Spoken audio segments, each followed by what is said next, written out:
foot.fr, fournisseur officiel de football.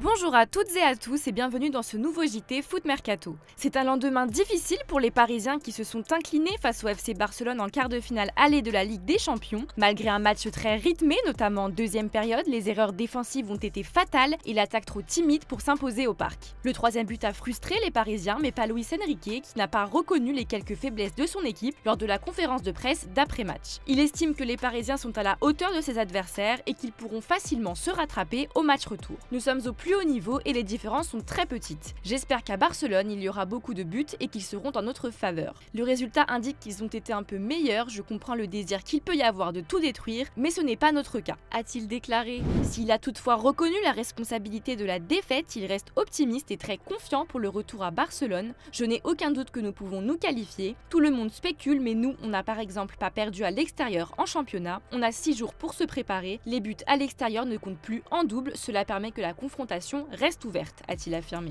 Sa hargne de gagner redonne de l'espoir aux supporters parisiens, mais une statistique terrifiante n'est pas à négliger. Aucun club français ayant perdu un match aller à domicile n'a réussi à se qualifier pour le tour suivant en Ligue des Champions. Le PSG va-t-il être le premier club à se défaire de cette malédiction? Pour y arriver, le côté offensif doit être au rendez-vous, un rendez-vous que Mbappé a complètement raté. L'attaquant star du PSG est pointé du doigt pour sa prestation insuffisante. Parmi les nombreuses réactions, celle de Samir Nasri qui n'a pas manqué de montrer son désarroi. Mbappé n'était pas intéressé, il était dans son coin, il n'était pas concentré avec ses coéquipiers. C'est du gâchis pour lui de jouer seulement arrêté. Il faut prendre le ballon d'un peu plus loin, sans lui le PSG ne peut rien faire. Ils ont besoin d'un grand Mbappé pour se qualifier. Le Bondinois sait ce qu'il lui reste à faire la semaine prochaine. Malgré le coup de massue de la défaite, les Parisiens restent déterminés à se rattraper au Camp Nou. Interrogé sur la possibilité d'une remontada contre les Blaugrana, Marquinhos a répondu par l'affirmative. On va discuter entre nous, on a déjà discuté, c'est normal qu'il y avait la frustration de résultat, mais tout le monde est encore motivé pour aller chercher cette victoire là-bas. La remontada au Barça, tu crois? Il faut y aller, il n'y a pas de choix. Si la soirée a été décevante dans la capitale, elle a plutôt été réussie côté Blaugrana. Xavi Hernandez se dit satisfait de la performance des Catalans avec une mention spéciale pour Lamine Yamal et Rafinha, auteur d'un doublé au Parc des Princes. Nous avons bien joué aujourd'hui, notre défense a vite compris ce qu'il fallait faire en marquant bien les joueurs du PSG. Rafinha et Lamine ont été les meilleurs joueurs ce soir car on peut parler de leur défense aussi, ce n'est pas seulement un travail offensif.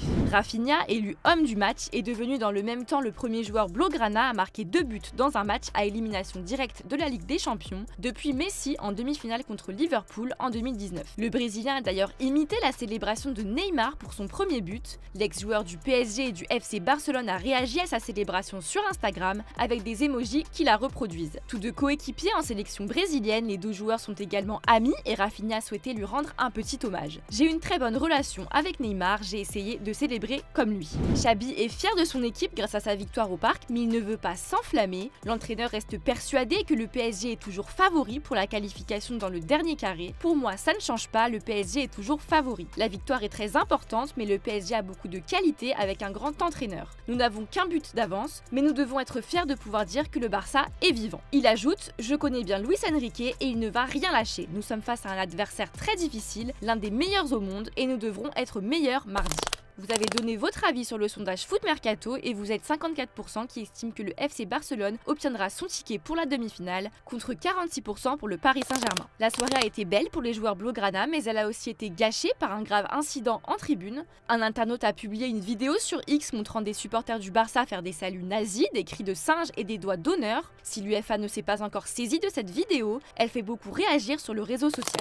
Toujours en Ligue des Champions, l'Atlético de Madrid s'est imposé 2-1 contre Dortmund avec un Griezmann élu homme du match. Le tricolore était présent sur tous les fronts et notamment sur les 2 buts inscrits par son équipe. L'Atlético prend donc une option sur la qualification face à Dortmund, contraint à l'exploit au Signal Iduna Park dans une semaine. Diego Simeone est fier de son équipe mais se prépare à toute éventualité pour le retour. Malgré un avantage non négligeable sur leurs adversaires, l'Argentin reste très méfiant vis-à-vis des Allemands qui n'ont pas dit leur dernier mot.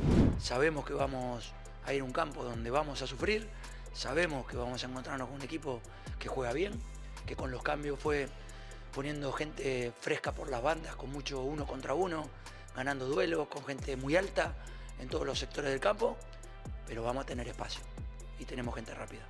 La preocupación es el partido en sí. Vamos a jugar un campo difícil, a un campo que ellos se hacen fuerte y evidentemente nosotros tendremos que buscar las situaciones que nos favorecen a partir de lo que nos vamos a encontrar. La Ligue des Champions a été magique cette semaine, mais n'oublions pas non plus la Ligue Europa qui reprend dès ce soir avec l'Olympique de Marseille face à Benfica pour les quarts de finale aller de la compétition. Mal embarqués en championnat, les Phocéens doivent absolument se relancer en Europe pour espérer sauver leur saison. Un schéma très faisable pour Jean-Pierre Papin, coach de la réserve de l'OM. Il considère que Marseille peut tout à fait remporter la Ligue Europa. Moi, je crois que cette équipe est capable de renverser la vapeur quand on ne s'y attend pas, a-t-il déclaré. On retourne dans la capitale pour faire un point mercato. Le PSG a plusieurs pistes pour renforcer son attaque après le départ de Kylian Mbappé au Real Madrid cet été. Un nom revient avec insistance pour le remplacer, celui de Victor Osimhen. Le buteur de Naples et ancien joueur du LOSC a fait son temps en Italie et souhaite se lancer un nouveau défi ailleurs. Selon les informations d'Il Mattino, l'attaquant va bien quitter Naples cet été et serait même déjà d'accord pour une signature au PSG. Le quotidien italien révèle que les discussions se seraient accélérées entre l'entourage du joueur et la direction du PSG. Mais selon nos informations par une source parisienne, le cas Osimhen n'est pas si bouclé que ça. Le buteur de Naples n'est qu'une piste offensive parmi tant d'autres, de quoi semer le doute sur sa recrue au PSG. Dans les officiels du jour, l'aventure se poursuit pour le défenseur du RC Lens Facundo Medina qui a prolongé avec le club jusqu'en 2028. Véritable pilier de la défense aux côtés de Kevin Danso et Jonathan Grady, l'ancien de River Plate et du CA Talleres obtient un nouveau statut toujours plus important. C'est aussi un message qu'il envoie à ses courtisans, lui qui a fait l'objet d'offres cet hiver comme nous l'avions révélé. Puis direction Strasbourg où c'est la fin de saison pour Angelo Gabriel, déjà absent depuis début mars. L'ailier brésilien de 19 ans ne guérit pas de sa blessure au pubis. Patrick Vieira a confirmé que le joueur prêté par Chelsea ne reviendra pas sur le terrain. Le joueur est actuellement en soins dans les infrastructures du club anglais. On file maintenant en Espagne où le Real Madrid a peut-être trouvé sa petite pépite. Il s'agit de Thomas Parmo, milieu offensif du club Atlético Independiente en Argentine. Le joueur de 16 ans est très apprécié par la Casablanca qui ne le perd pas de vue. En Angleterre, les joueurs de Manchester United pensent que leur coach Erik ten Hag va être licencié. En cause, le match nul contre Brentford et la défaite contre Chelsea, selon The Sun.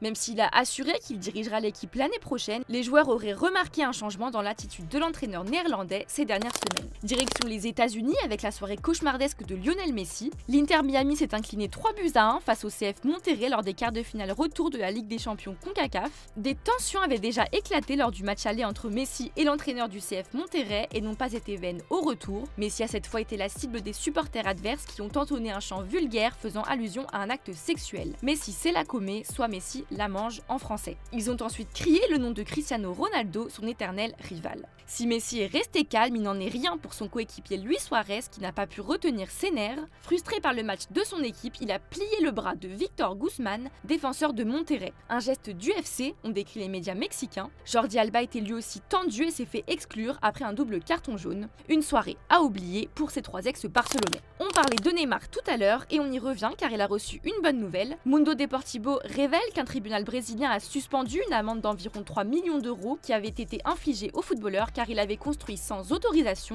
un lac artificiel sur son domaine de Rio de Janeiro. On se quitte sur l'image du jour, la poignée de main entre Stephen Curry et Gareth Bale. Le basketteur lui a dédicacé un maillot floqué à son nom. Voilà, c'est la fin de ce JT les amis, bonne soirée et à demain pour de nouvelles infos.